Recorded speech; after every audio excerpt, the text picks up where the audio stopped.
catch. Maybe I got another patent while I was traveling. Good afternoon. Dzień dobry. Hope I said that right.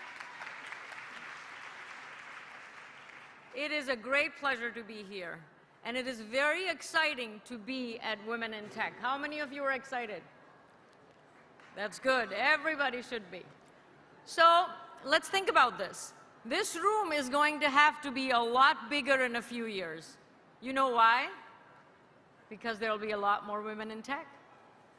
But this room is also going to have to be a lot bigger because the population of the world will be 9 billion by 2050. We will be adding 2 more billion people in the next 30 years. Think about that. It is mind-boggling.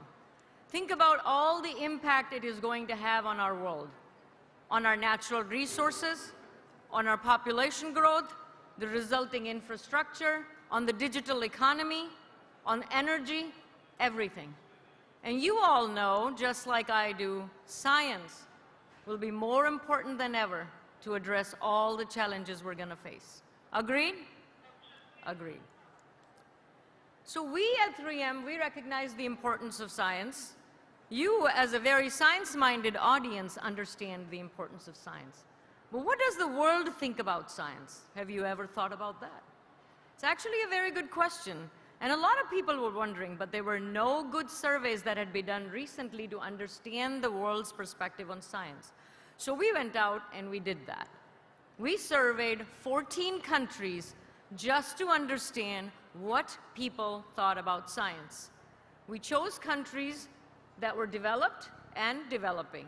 And you see Poland is up there. We surveyed 1,000 people per country, so 14,000 total respondents for the survey. Who wants to know what the world thinks of science? All right, I see a few hands. I hope everybody raises their hand because this is very important. So first thing, people around the globe do understand what science is. It's the study of the world around us. Now everybody takes a slightly different perspective on this. I am really trying to impress on my 16-year-old daughter that she needs to be a scientist, and I'm trying every which way to convince her. So I showed her this and I said, look, the world appreciates science. She says, what do you mean? The world says exactly how I feel. You have to study, study, study. You work all day long. You cannot enjoy your life or go out and see nature. Never ask a teenager. Never. Lesson learned. Here's the problem. 40% of the people in the world say if science didn't exist, their lives wouldn't be any different. I repeat, 40% of the people said if science didn't exist, their lives wouldn't be any different. Isn't that amazing? I see a lot of people shaking their heads. 32% of the people around the world call themselves science skeptics. In these people, 60% said, 6 out of 10, that if science didn't exist, their lives wouldn't be any different. And get that, many of them were taking the survey on a computer or their phone. You laugh, but it is a reason to cry, because they're not seeing that science has what has afforded them this technology. They're not seeing the science at all behind the technology, which is a problem. It's a big problem. We also find that people do understand that science is important, but for society. Yeah, it's important for society, but for me, not so important. So it's very clear that in our zeal to make sure people don't know the science about things and just see the magic of how things work, we have done ourselves a disservice. People don't appreciate, acknowledge, understand science because we have made it invisible, just like we scientists want it to be. Do you all want everybody to know what the program is that made a certain thing work? No. You just want to say, it works. But by not bringing people along, it sure seems like they're not appreciating science.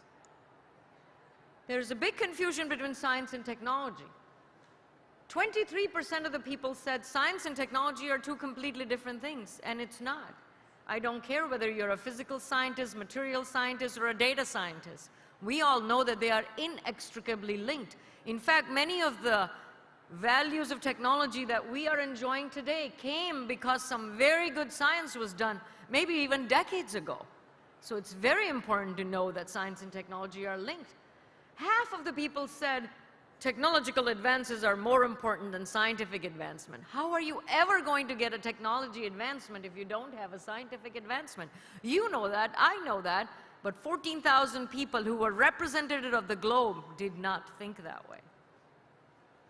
People said that they were more excited about science when they were kids, but as they grew older, it wasn't as exciting. In fact, so many people, 36% people said that you have to be a genius to have a career in science. You have to be a genius. That is certainly a barrier for the adoption of science in people picking science as a career. What is even more emphasis I want to place here is men think that jobs in engineering, etc., would lead to a satisfying career. 25%. Women, 9%. Women trail in the positive sentiment of science. That is another issue that we all have to contend with. Millennials, however, and I look around the room and I see many of you here, they are more likely to see the impact of science. They also are the ones who have very high expectations of science. Flying cars, living under the sea, all of that is going to happen in their lifetime. Well, they are younger. Very, very interesting that there are huge expectations of science. And this is very important. People who said they knew a lot appreciated science way more than people who said they knew less. So the answer is right here. If we can somehow elevate the importance, understanding, and appreciation of science with everyday people, they will be able to appreciate science more. And I think that is important for us to understand, because the positive sentiment of science is very important for all of us. This is the one number, or a set of numbers, that was the most encouraging for us. Around the globe, and the number doesn't change much, 92% of parents surveyed said they want their kids to know more about science, and 82% of adults said they would encourage kids to pursue a career in science. This is really remarkable around the globe. But now you see the issue. I don't care for science, it's not for me, it's for society, but you kids, I want you to do science. How does that work? It doesn't work. We as parents can impart our biases onto our kids very fast, because our kids will do what they see us doing. So it's very important for all of us to appreciate science. This is very interesting. They said that in order to make people understand science, especially kids, you have to make sure you explain to them what science does for the world. How does it make the world a better place? And I think this is important not just for kids, but also for making sure we as adults talk to people about not only what we do, but why we do it, why it makes the world a better place. Because many people are not seeing the connection between what we do and what they can see. And we have to make this connection for people. So communication is key. I also want to share with you a score that we assembled called the Trust Towards Science. And all the 14 countries that were surveyed are on here. And you can see that developing countries tend to trust more and have the understanding of the impact of science. Poland, however, was lower than the average developing country. So we have a lot of room to grow. We have a lot of messages that all of you can carry with you as you go out into the world.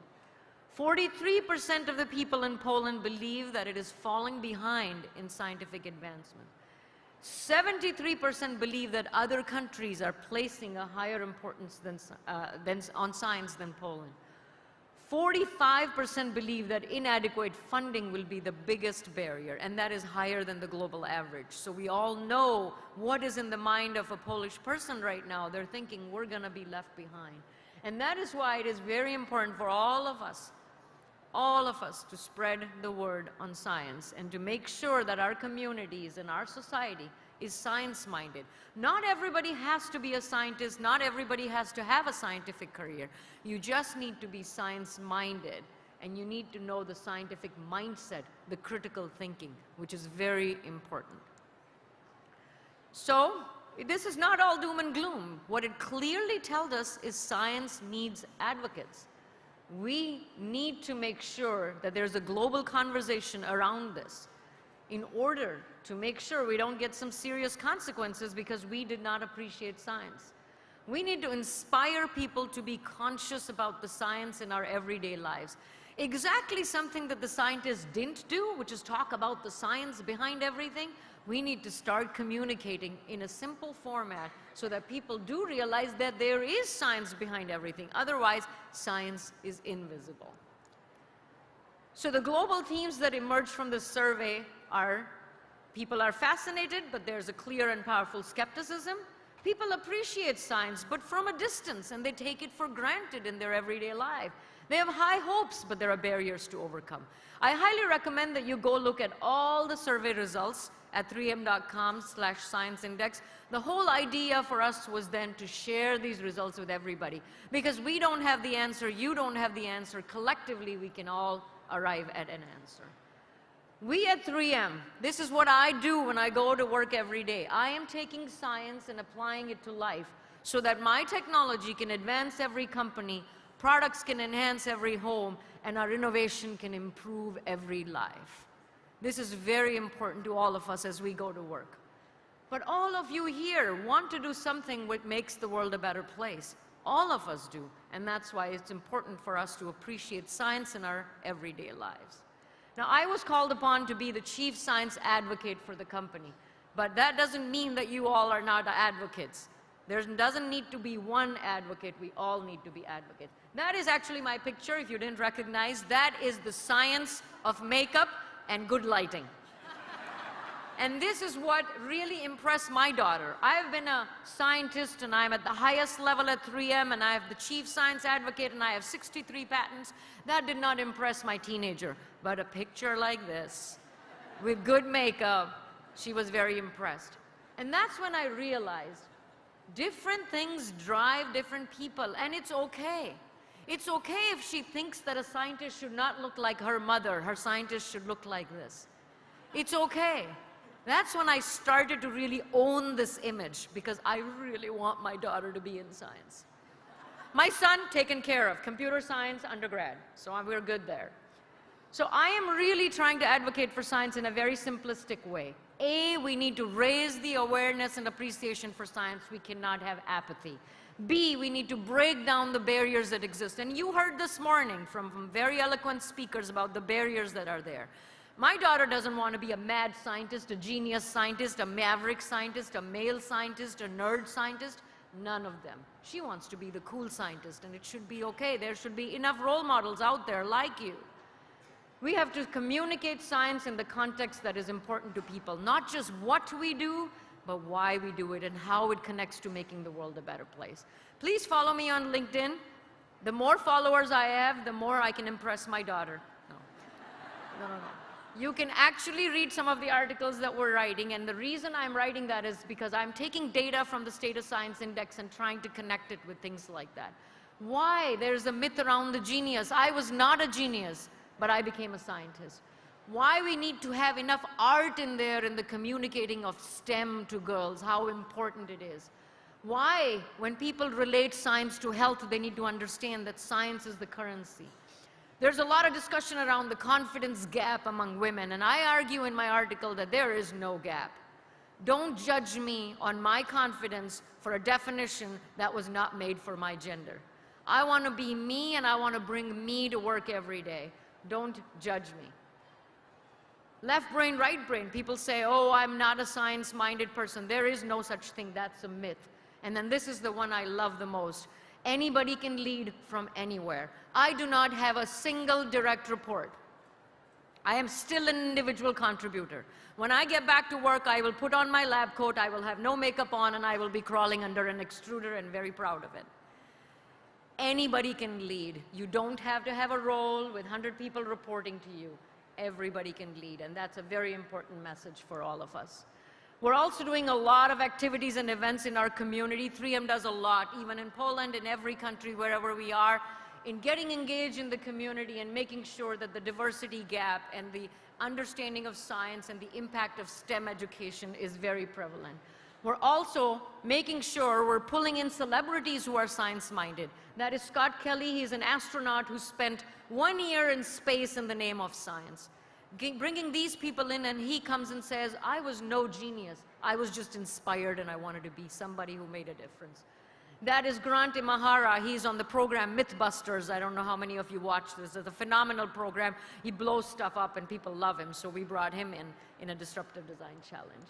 So with that, I want to end by quotes from two people, the Madam and the Mahatma. Very important quotes. Very important quotes. And now for the masses. If you believe in this, repeat after me. I will celebrate and advocate for science. Dziękuję.